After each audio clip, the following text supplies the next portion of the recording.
Levée de rideau ce soir sur Anthony de Azevedo. On l'aura compris, on va parler théâtre.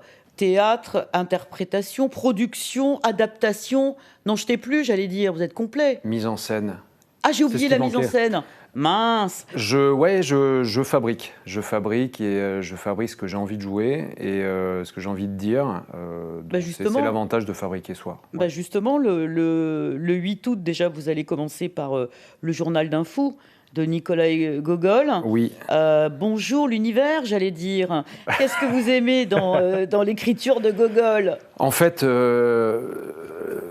le journal d'un fou, si vous voulez, il y a plusieurs choses qui m'intéressent. C'est l'invisibilité de ce personnage qui devient fou, de son invisibilité, de son manque de charisme, du fait qu'il soit broyé par son administration, par sa hiérarchie, et que lui, la souffrance est telle qu'il va s'inventer, il va faire un dédoublement de personnalité, il va s'inventer qu'il est le roi d'Espagne, évidemment. Évidemment, il est le roi d'Espagne. Il a lu dans un journal que le trône était vacant, donc c'est forcément lui, l'élu.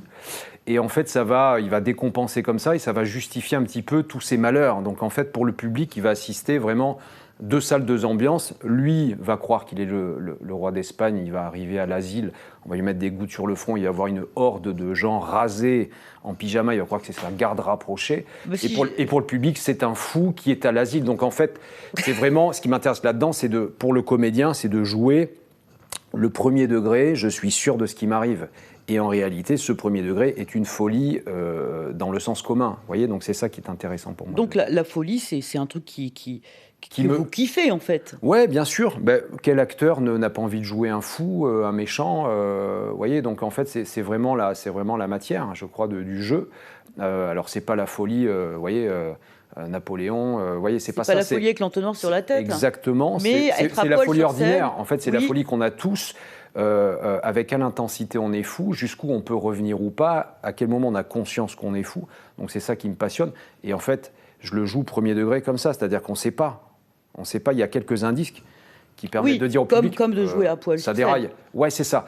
Alors, la nudité dans ce travail, c'est un vœu du metteur en scène, Thierry Harcourt, qui est un grand metteur en scène parisien, qui a considéré qui a fait une parabole, une symbolique avec cette nudité. C'est un personnage qui se lave dans une grande bassine comme ça. Donc la nudité, c'est la purification. Ah oui, aussi de l'esprit du corps, la recherche de l'absolu. Donc il a voulu traduire dans le corps cette folie.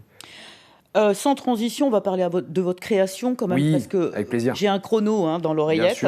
28, 29, 30 août à l'Art Factory. Donc c'est une création de Richard. Alors on pense Richard III, William Shakespeare. Exactement. Comment on se détache en fait de l'écriture de Shakespeare. On s'en détache pas parce qu'on l'utilise. J'ai gardé le texte intégral dans une traduction de François-Victor Hugo, donc du texte anglais.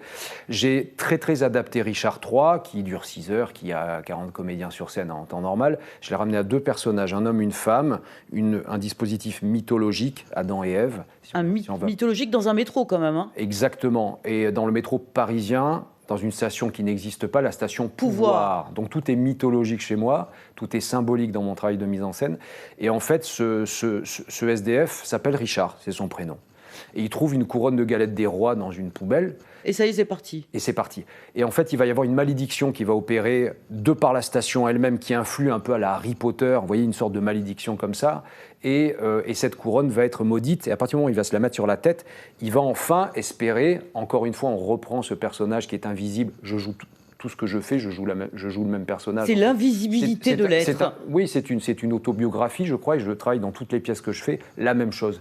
C'est avec obsession. Et en fait, ce personnage va mettre cette couronne, il va devenir tout d'un coup, il va s'octroyer pendant 1 heure comme un conte, comme une fable, la possibilité avoir enfin du pouvoir. Et donc il va vivre l'ascension et la tragédie et la chute fulgurante du tyran Richard III.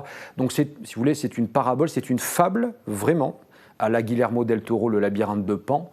Et une mystérieuse usagère va arriver sur cette station. Et il va projeter sur elle tous les personnages féminins de son ascension vers le pouvoir et vers sa chute. Je vais essayer d'en placer une, parce que quand même, Myriam Sarg, c'est une comédienne calédonienne. Une star locale, et donc, bien sûr. Vous vous êtes bien connectés rapidement.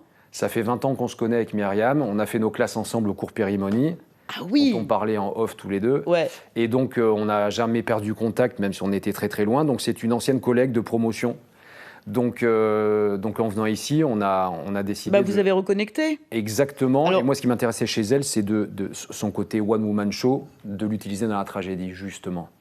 Je rappelle vos dates, parce que quand même, vous êtes un personnage. On a envie d'aller vous voir le 8 août, Journal d'un fou de Nikolai Gogol, et puis le 28, 29, 30 août à l'Art Factory toujours.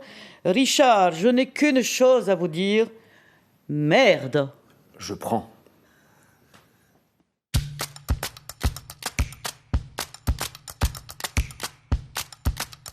Retrouvez cette émission en replay sur votre site lapremière.nc.